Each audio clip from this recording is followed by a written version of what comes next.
Not a hospice worker or nurse, but in the days before my grandfather died, he said a couple of remarkable things.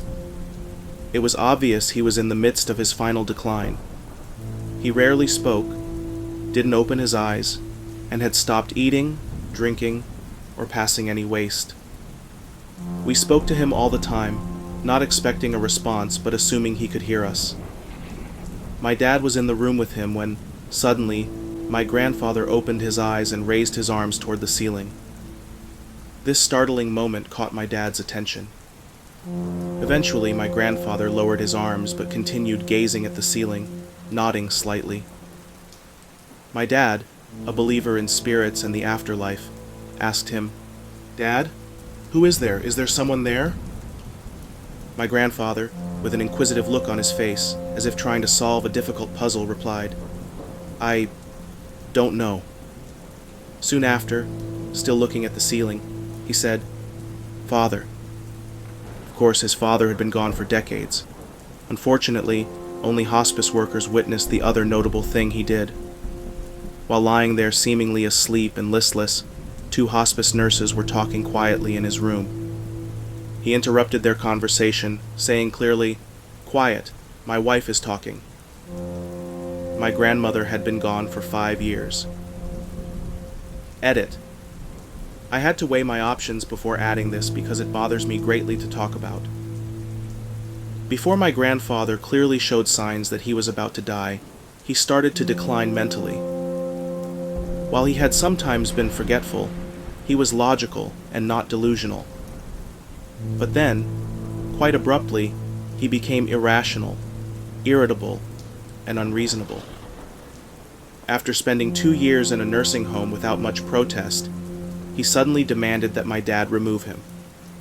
When my dad explained he had no way to do so and that it didn't make sense, my grandfather claimed that men were waiting in the lobby for him.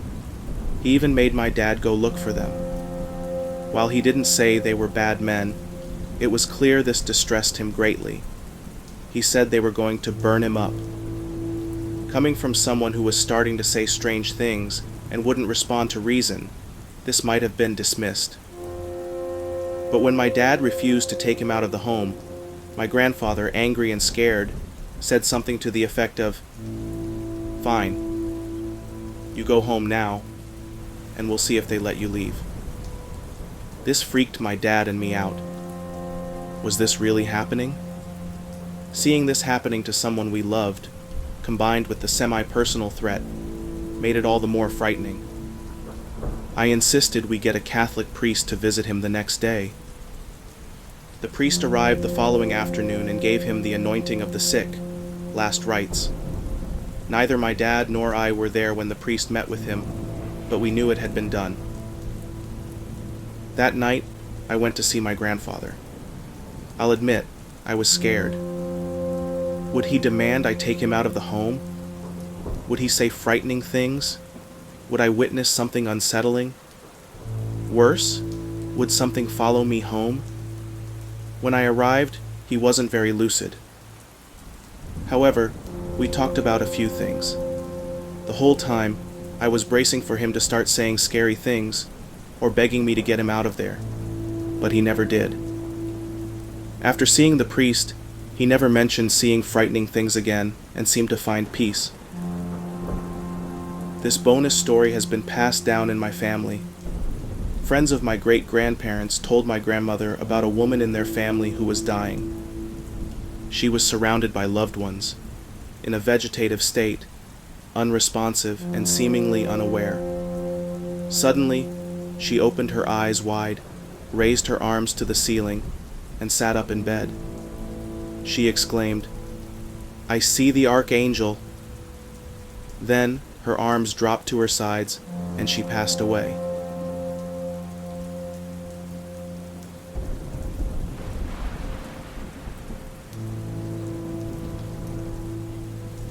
I've got a few stories, not as a nurse or hospice worker, just family experiences.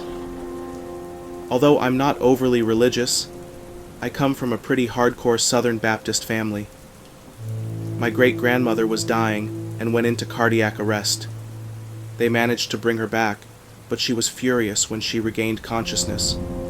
She demanded to know why they had brought her back, and kept telling everyone about a beautiful place she had seen, the most beautiful thing she'd ever experienced. "The flowers were so pretty," she said. She passed away a few days later.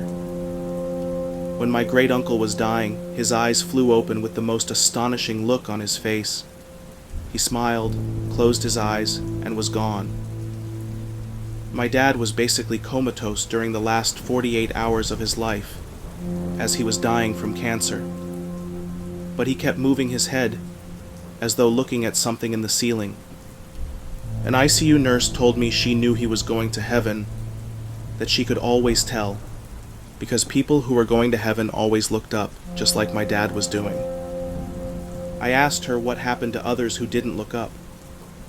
She said, "They're scared. Sometimes they fight before they go." That story aligns with what my uncle, a minister, told me. He said he had been at many hospital bedsides and had seen people pass away. Some were peaceful, but he had also seen people fighting, yelling no, or clearly in distress. A couple of days before my dad died, he asked my mom, "Is he all right?" She asked who he meant, and he said, "The dog." He named our last family dog, who had died several years earlier. My mom reassured him, "He's just fine," and that seemed to make him very happy. My grandmother was in a nursing home before she passed, and a lot of our extended family were there. At one point, though, it was just me and my mom in the room with her. Suddenly, we both smelled an overwhelming scent of flowers, mostly roses. It was incredible, not overpowering in a bad way, but rich and beautiful. I thought maybe someone had sprayed something in the hall, but when I walked out, the smell wasn't there. When I walked back into the room, it was overwhelming again. My mom told me to round up the rest of the family from the facility's waiting rooms because it was time. Sure enough, shortly after everyone gathered, my grandmother passed away.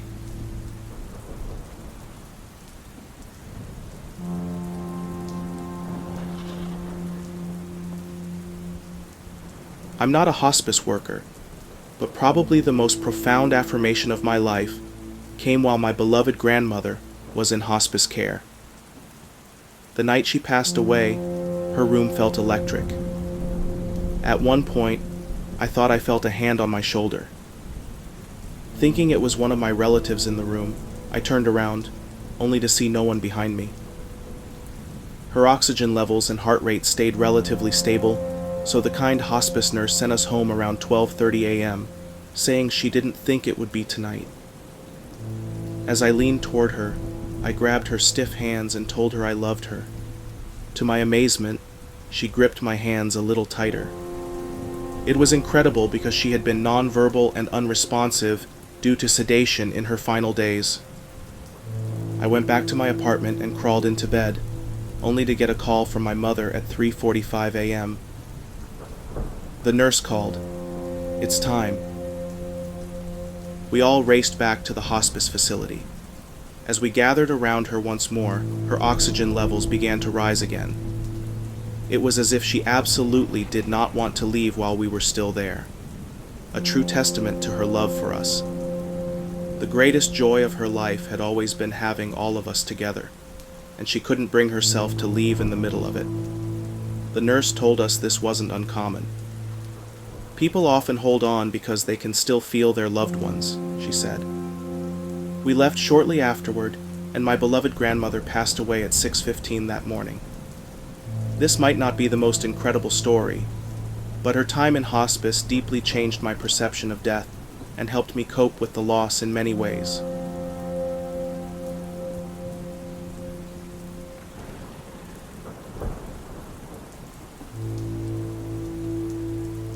My grandfather passed away from cancer a few years ago.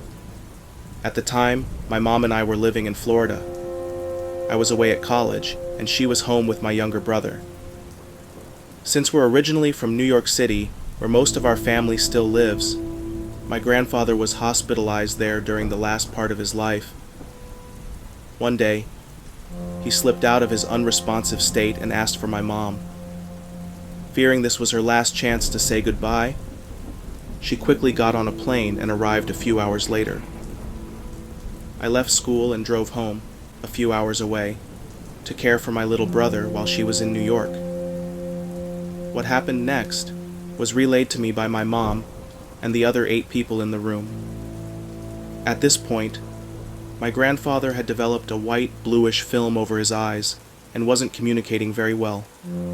When my mom arrived at the hospital, he held her hand. As the family sat around waiting for it to happen, things took a strange turn. My grandfather started speaking to people who weren't there, some long gone, and reacting to events that weren't happening. At one point, he kept looking up at the top right corner of the hospital room, talking about a rat and warning everyone to be careful because he had to catch it. He also started yelling to one of his old farmhands about a fire on his land, acting as if he were actually there, hurried and concerned. After some time, he calmed down and began to communicate more clearly. That night, he asked everyone to leave the hospital room. He wanted to be alone. This was highly unusual since the hospital didn't enforce visiting hours, and my aunt, his eldest daughter, was a doctor there. Family often stayed overnight, and he was never alone. But the night my mom flew in, just to see him because he had called out for her, he insisted everyone leave. He passed away that night. This still brings tears to my eyes as I write it. Everyone in my family believes he held on just long enough to say goodbye to my mom. The doctors didn't think he had more than a few hours, yet he made it long enough for her to fly to New York and spend some time with him. It was also the only time he asked to be alone in the hospital, and everyone agrees he knew it was his time. After he passed, we arranged the wake, funeral, and burial in his home country, per his wishes. The entire family flew out to be together. In our culture, it's customary to keep the body in the home for 2 to 3 days, allowing people to come and pay their respects. My grandfather also requested that we feed the poor and provide drinking water during this time. He owned a lot of land and had employed many poor families in the area, often hiring their children under the condition that their parents allowed my grandmother to teach them reading, writing, and math. This was significant in a place where many children were pulled out of school to help support their families. With so many visitors coming and going, we were cautious and locked our valuables in my grandmother's closet, which had a key. She was always skeptical of the help, no matter how long they had worked for her. On the second day, my aunt went to retrieve something from the closet and found her brand new Michael Kors leather bag had been chewed up. Papers inside were shredded, and even a prescription bottle had been gnawed on. When we all checked our belongings, many of our nice bags were ruined. A rat, and it must have been a big one. Some in the family believed this was what my grandfather had been talking about. Personally, I'm unsure how I feel about it. This incident also sparked concerns about a potential fire on my grandfather's farmland. Since his passing, my mom and her siblings have held monthly meetings and pooled money to maintain the property. They even allowed one of the kitchen staff to move into the main home with her family, as their previous home had a tin roof and no running water. This way, someone is always present to watch over the land. Thankfully, there wasn't a fire. Before my grandfather passed, several of his daughters, my aunts, reported strange occurrences. For instance, one would hear a baby crying on the monitor, followed by sudden silence, assuming someone else had already attended to the baby, only to find the next morning that no one had. Others described feeling random light breezes in closed areas, or hearing doors open when nothing had moved. Another chilling detail. At the time, one of my grandfather's brothers was very ill back in our home country. To avoid distressing him, the family decided not to tell him about my grandfather's imminent passing. However, His wife called my grandmother shortly before my grandfather passed to check on him. She explained that her husband had been having vivid dreams or hallucinations where he spoke of a beautiful warm light. He described seeing their parents and siblings who had already passed. But then, his tone shifted to confusion and concern when he realized my grandfather was there too. This happened a day or two before my grandfather actually passed. Hearing that story still gives me chills.